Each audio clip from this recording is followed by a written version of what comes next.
That don't kill me, can only make me stronger.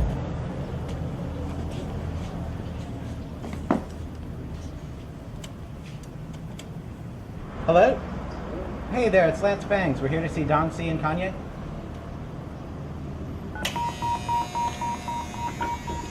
Oh, here, it's over here.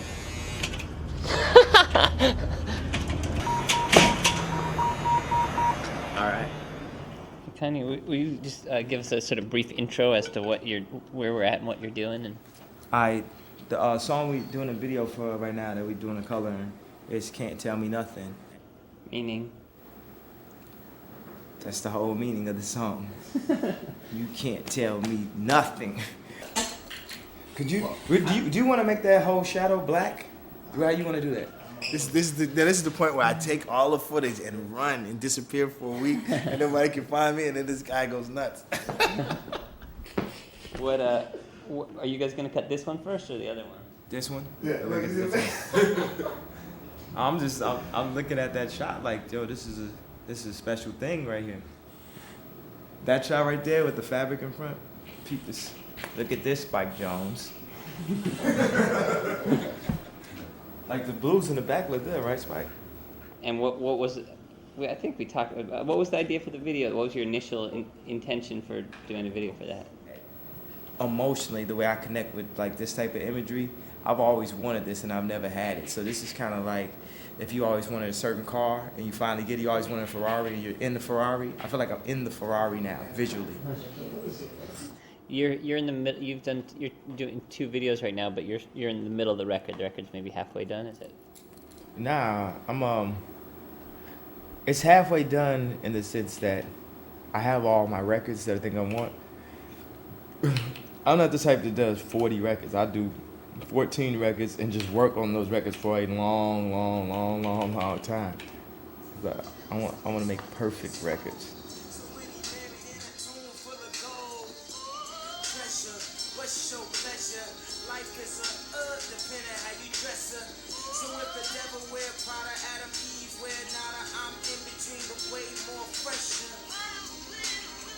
Yeah. I said, if the devil wear Prada, Adam, Eve wear nada, I'm in between but way more fresher. So like, what are some of the lyrics in the past that have gotten scrutinized? I know the government administer AIDS. I always get questioned about that line.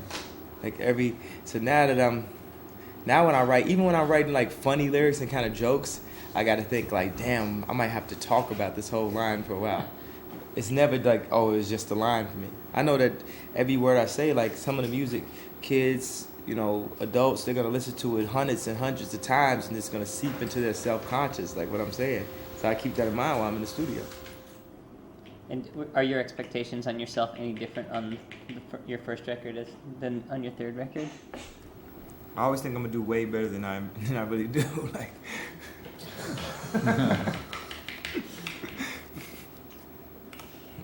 So any type of success that you saw me have is way under what I was expecting.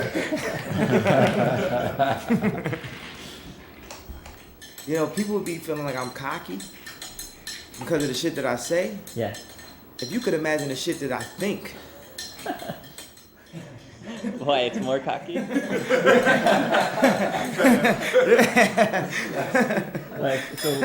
Like, give me an example of something you say and what the real I'm standing thought was. in front of this camera, like, yo, I'm up against Madonna. Yeah, that's I'm going for Michael Jackson's throat right now. That's the type of shit I'm thinking. I'm sitting up, getting some chords played and shit on a song, and I'm saying I'm going for Stevie Wonder right now.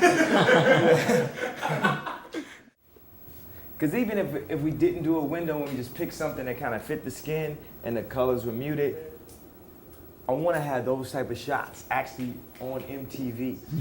I thought that, even though I definitely don't think that it was Song of the Year, I thought the Dixie Chicks video was really beautiful though. They did stuff using fabrics. It's kind of stuff like a Broadway, so they get these big screens behind them that have projections of shit with fabric on it.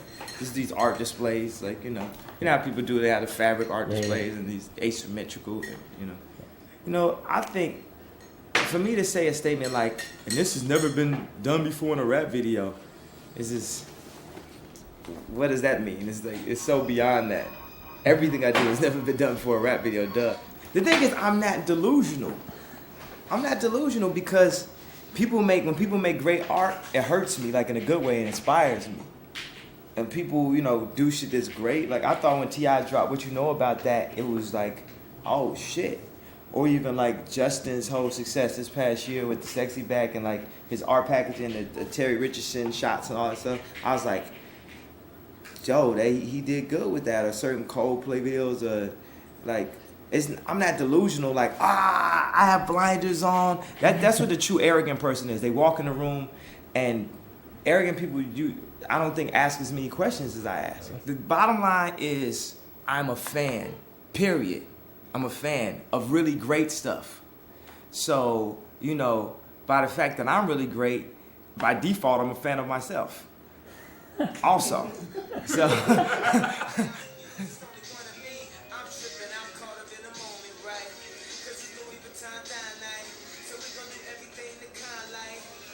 Anything for a Klondike, and I'll do anything for a blind dyke, and she'll do anything for the limelight, and we'll do anything when the time's right. Baby, you're making it. That don't kill me. I got kids. I made up a dance for that. Oh, we gotta catch that on the reshoot. Oh, so when that part happened, they do like that in the club. You know, I haven't really capitalized. I'm really probably not as rich as people think I am. So I don't have fuck you type money. Yeah. So I'm still at the mercy of the fans. Yeah. If the fans are like, yo, we don't like Kanye anymore, we don't want to come to the shows, we don't think he's dope or da-da, I would like be fucked up, kind of. I would have to maybe live a different lifestyle. I have to like really go hard on the real estate. Like I'm saying, like I'm not even like in Pharrell or Puffy's position or R. Kelly. I mean, all those people been in the game way longer than me, and hopefully, like a year or 2, 3 years in, I'll be able to be more in their position. But with that, the fact that I'm not in a situation where it's just like, yo, I got so much money, it's like, yo, fuck, whatever. I think I give people better art. It's really like, yo, my life depends on how good this does. And every morning, I mean, I'm in the studio at 5 o'clock. I've had 3 5 o'clock nights. It's one magazine I read that has the year in, what were things that were important to us this year? It's like, I feel like I'm in competition with the hula hoop. What the hula hoop was to America, I want my songs, my pieces of art to be that. Yeah. You hope that you're making something that's going to resonate with people. And To resonate. Yeah. Is it important? Did it connect with you in a certain way? It's not just fucking music. It's not just the video. I think the true artist should be willing to die for what he believes in. He should be willing to die for his art. He should be willing to sacrifice whatever worldly possessions he has to give the world the greatest form of art possible. And that is what my whole motivation is, and that's what kind of happened at the European Awards, but it wasn't translated properly. Well, we're very glad, but tonight the Justice Boys are touring in the US, so they're very sorry they can't be here tonight. Well, I had this thing where I like spazzed out because they told me I was gonna win this award, and they gave it to someone else, and I went up on stage to spaz, right? Oh, Kanye, you won already. That sounds good, but we gotta share the wealth, but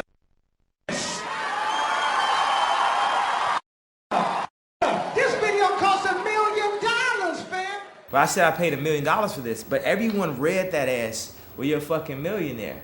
You know, you're just like, I paid $1 million for this. And what I'm saying is, no, seriously, at that time, I might have had $2 million in my account or something like that. Okay, take it if it was a person, you know, that had, you know, $10,000 in their account, and you invest $5,000 into something. That's giving up half of what you got. You know what I'm saying? Yeah. It's just saying that level of commitment to say, I want to deliver to y'all the best product possible. And I know it's like, what I'm saying is still like, it's going to come off in a way that people are still thinking like, you're still talking about millions of dollars. Fuck you, Kanye. You know, This shot, you definitely should do heavy correction for when it's in the smoke, because by the time it gets to this, we might not even have that in the video. Okay. I don't think that would be a frame of the video. I'm trying to compete with the best videos you've ever seen in your life. I want to go up against some of the shit you did. Like, I want to go against some of his shit, like older shit. Like, give me some more and put your hands in my eyes can see. I want people to see my shit and be like, ah. Luckily, I had like I don't know about you, but I had like this woman from out of nowhere plucked me and just sat me down one day and just started showing me all the Gondry shit and all the Mondino shit and just Jean Paul Goude like in the beginning and was like, yo, this is who I think you are. And what did the stuff look like to you? How do you? It was all commercials and videos, but it was like all abstract, all imagery based, color based, photography based. And she just thought, she just really was the first person to put that idea in my head. Like, you have this kind of talent, this level of talent. Oh yeah, that. You know what that is? That's like that is like your whole shit, your Murakami shit.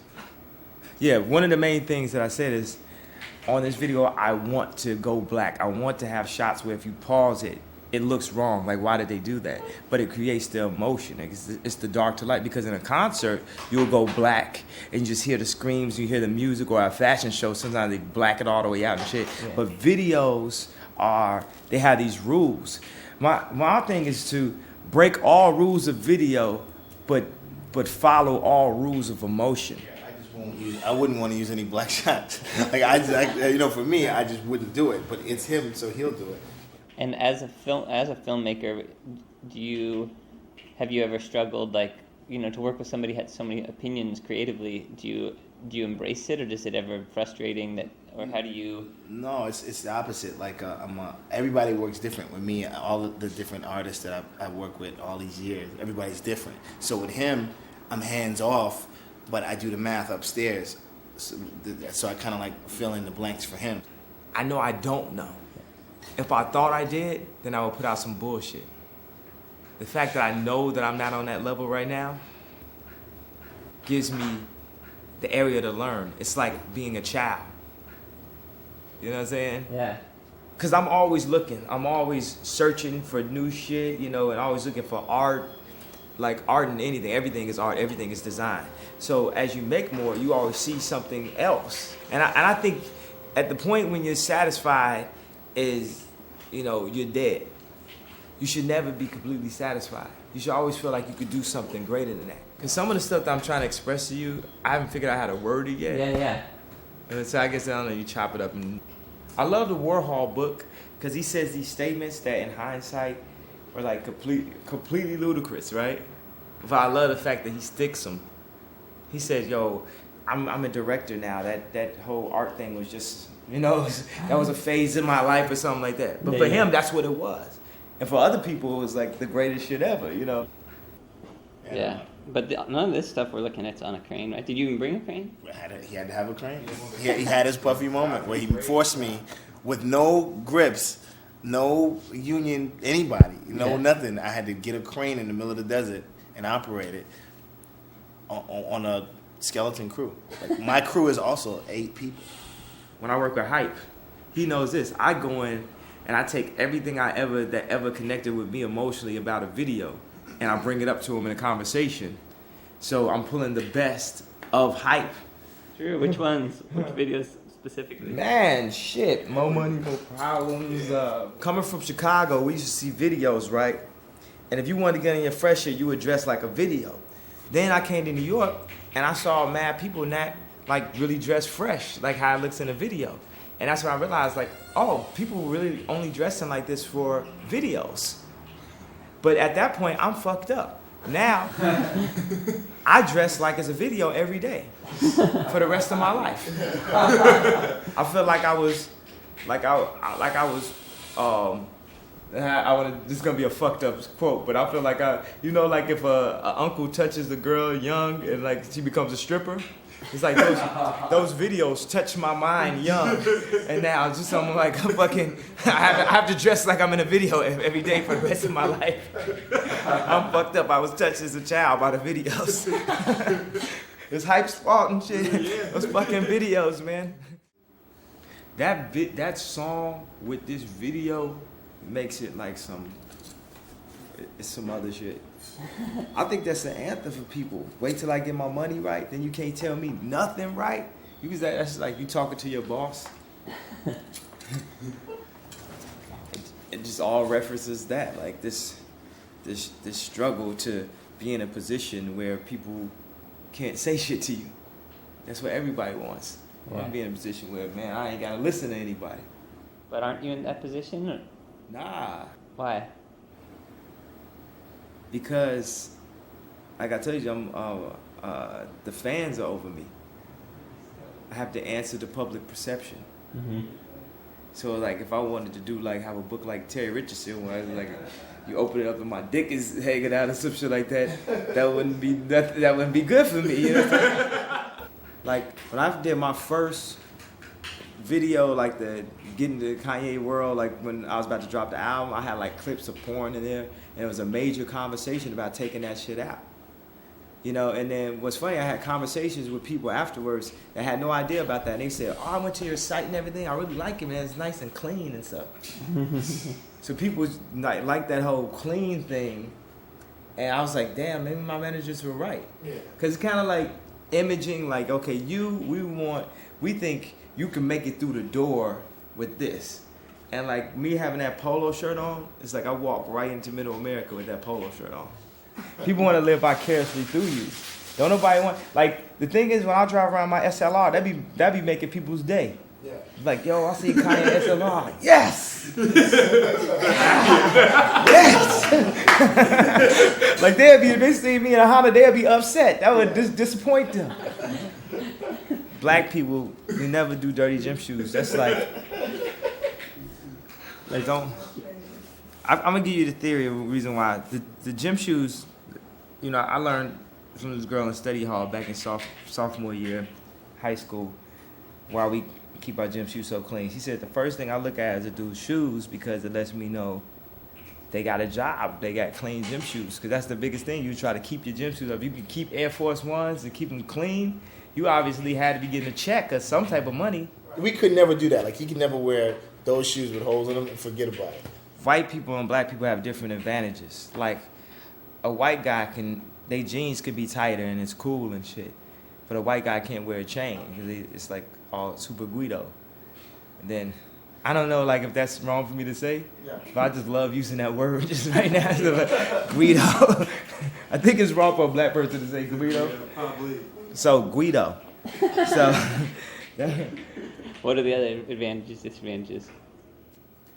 our biggest advantage is that we wear gold jewelry really well. Like black people could put jewelry on. It's just like the whole king is a queen thing. We're supposed to have jewelry. Like we ain't even supposed to downplay shit like that.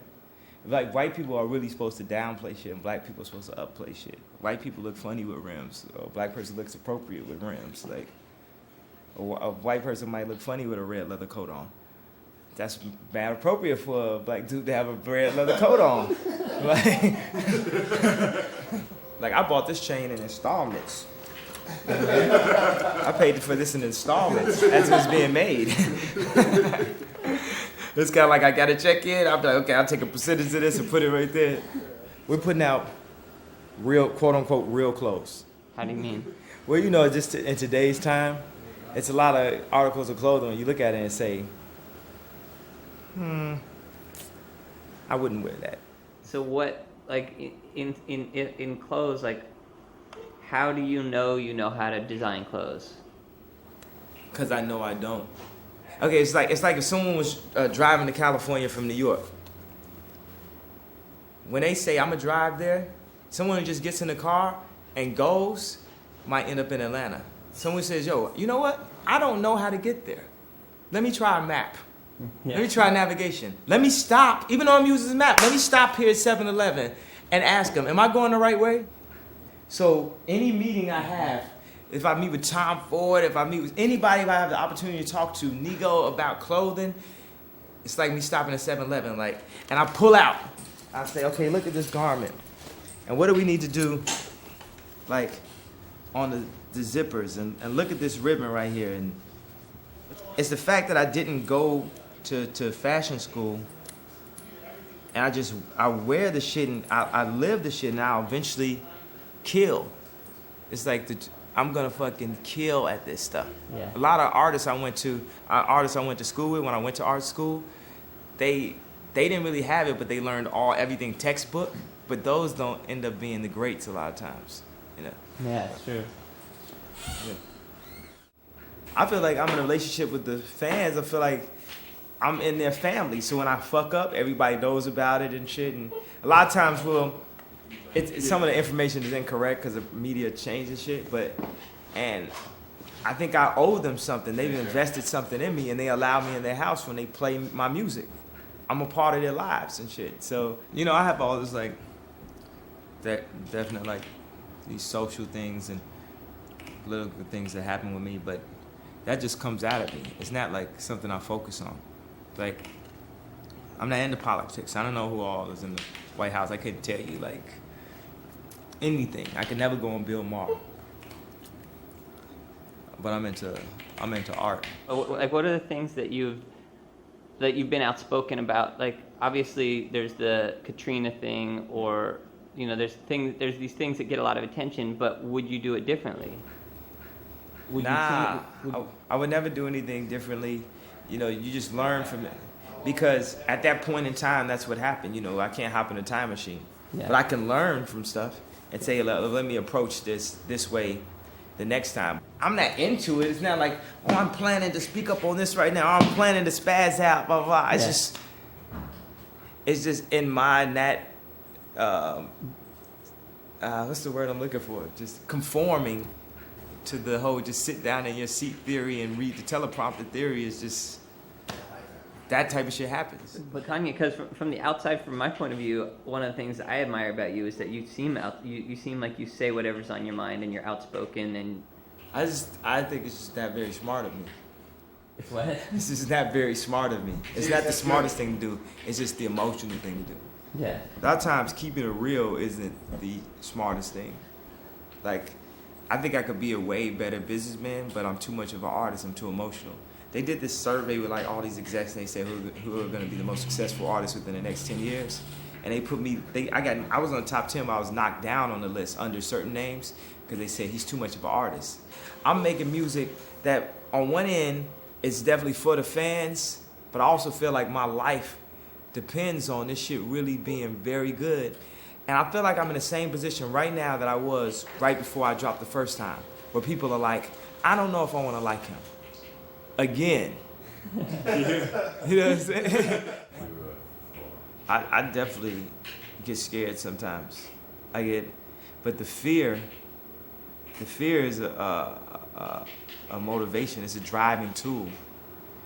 And you know, I think that's another point that's completely contradictory to the whole arrogant stereotype that I have, the label of arrogance, my level of fear, the fact that I'm scared all the time. Scared of what? Scared of failure, scared of not creating something that is absolutely, I guess I'm not scared of not creating something great. I know I'm gonna do that. Just scared every now and then when you get enough media that's so incorrect, that's so one-sided, you get enough people walking up to you one day saying, fuck you, I hate you, then you might just look in the mirror one day and be like, damn, am I gonna be out of there? Am I gonna be in like Terrence Trent D'Arby or something? Yeah. I was talking to Lenny about Terrence Trent D'Arby. I was like, yo, man, one time people thought he was hotter than you. Da-da-da. But one time he said was, well, you know, he was mad arrogant and he just talk all this shit, blah, blah, blah. I'm looking at myself like, oh, that can fuck you up? Oh, if that's the case, I'm out of here next week.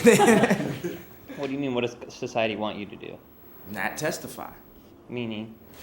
I'm not supposed to say how great that is. You're supposed to be humble and say, I don't know. Somebody's supposed to come in and be like, oh, man, that is just the craziest shit I ever saw in my life. And I'm like, oh, do you think so? For real? That's ignorant. That's plain. Actually, that's disrespectful to the person who just said it. That's me acting stupid, like I didn't know it was good. Or like if somebody comes to you and say like, yo, you know, that's a dope outfit. What my grandfather told me to say is, you got good taste. That's true. The thing is, I don't even have a specific talent.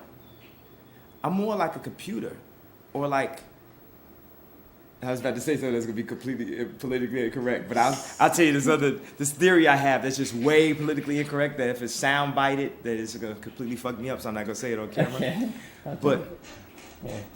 I gotta put a new chip in here anyway. can you stop that from running? Yep.